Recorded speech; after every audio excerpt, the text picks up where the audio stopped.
হত্যাকাণ্ড একের পর এক ঘটছেই এবং সেটার ব্যাপারে বড় ধরনের কোনো ভূমিকা আমরা দেখি নাই। আমরা মনে করছিলাম যে বর্তমান সরকার নতজানু হবে না আগের মতো, কিন্তু যদিও আমরা দেখেছি যে তারা এটা কৈফিয়ত দাবি করেছে, কিন্তু এটা আরো জোরালো ভাবে হওয়া উচিত। ইন্ডিয়ায় গেলে পরেই তারা আমাদের এখান থেকে আমরাও দেই, তারাও এটা নেয়, কিন্তু কিছু মানুষের এমন আচরণ, যে আচরণগুলো মানে সহ্য করার মতো না। আমি দেখেছি তারা এতটাই মানে নিম্ন রুচির পরিচয় দেয়, আমি দেখেছি।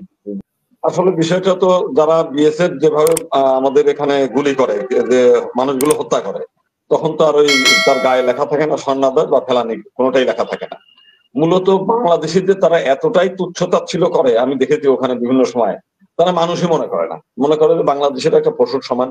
এবং তারা মনে করে যে তারা মানে তাদের বুদ্ধিজীবীরা মনে করে পৃথিবীর সব চাইতে জ্ঞানের ভান্ডার তারাই, তাদের চাইতে বেশি জ্ঞান আর পৃথিবীর কারো নাই, তাদের চাইতে বেশি পড়াশোনা কেউ নাই, তাদের মতো বুদ্ধি আর কারো নাই। সব সময় মনে হয় যে আমরা ছাত্র, তারা হচ্ছে শিক্ষক, এইরকম একটা মনোভাব সব জায়গাতেই।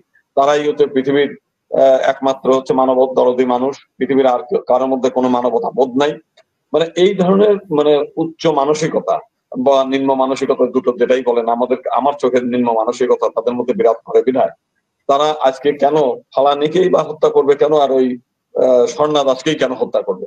এরা তো অস্ত্রধারী জঙ্গি না।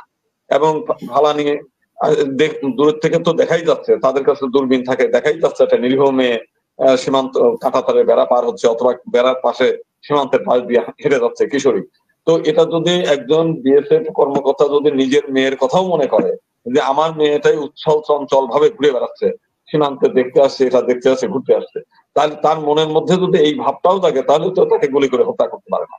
তো আমি মনে করি যে এটা তো একটা জঘন্যতম অপরাধ, এবং আমরা এই ব্যাপারে বাংলাদেশ সরকারের কাছে আমরা আবেদন জানাই যে এটার জন্য কঠোর প্রতিবাদ মানে হওয়া উচিত, এবং শুধু কঠোর প্রতিবাদ শুধু না, এটার একটা বিধি ব্যবস্থাও হওয়া দরকার। কারণ এই হত্যাকাণ্ড একের পর এক ঘটছেই এবং সেটার ব্যাপারে বড় ধরনের কোনো ভূমিকা আমরা দেখি নাই। আমরা মনে করছিলাম যে বর্তমান সরকার নতজানু হবে না আগের মতো, কিন্তু যদিও আমরা দেখেছি যে তারা এটা কৈফিয়ত দাবি করেছে, কিন্তু এটা আরো জোরালো ভাবে হওয়া উচিত এই বিষয়টা।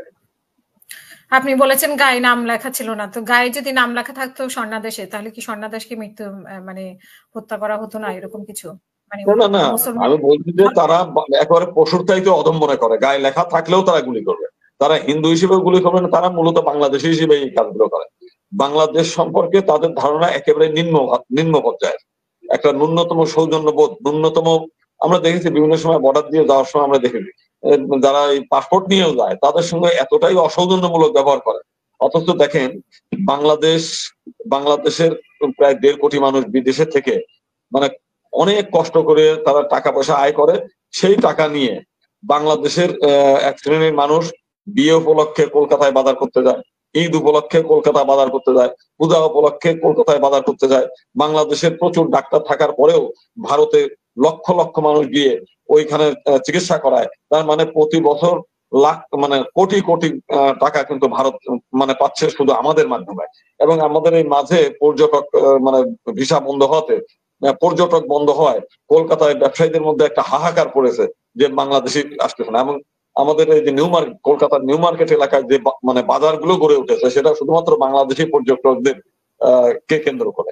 তার মানে আমাদের দেশ থেকে মানুষ গিয়ে ভারতকে সমৃদ্ধ করছে, ভারতে প্রতিদিন কোটি কোটি টাকা নিয়ে তাদেরকে সমৃদ্ধ করছে, তাদেরকে দিচ্ছে, তাদের ব্যবসাকে সমৃদ্ধ করছে, তাদের শিল্পকে সমৃদ্ধ করছে, তাদের দেশের মানুষের আয় রোজগারের ব্যবস্থা করছে, তাদের ব্যবসাকে রুজি রুটির ব্যবস্থা করছে। অথচ তারা তারা ঠিক তার উল্টোটাই, তারা যতটা সম্মান করা দরকার পৃথিবীর অন্যান্য দেশে যদি আমরা শুনেছি যে বিদেশে গেলে যদি শোনে যে সেই দেশে পর্যটক গিয়েছে, সেই দেশে ইনভেস্ট করে, তারা সম্মানের সঙ্গে আরো বেশি তাদেরকে মানে সম্মানিত করার চেষ্টা করে। ঠিক উল্টোটাই আমরা দেখেছি এখানে, মানে ইন্ডিয়ায় গেলে পরেই তারা আমাদের এখান থেকে আমরাও দেই, তারাও এটা নেয়, কিন্তু কিছু মানুষের এমন আচরণ, যে আচরণগুলো মানে সহ্য করার মতো না। আমি দেখেছি তারা এতটাই মানে নিম্ন রুচির পরিচয় দেয়, আমি দেখেছি বিভিন্ন বিষয়। এই কথাটাই বলতে চাচ্ছিলাম। অসংখ্য ধন্যবাদ।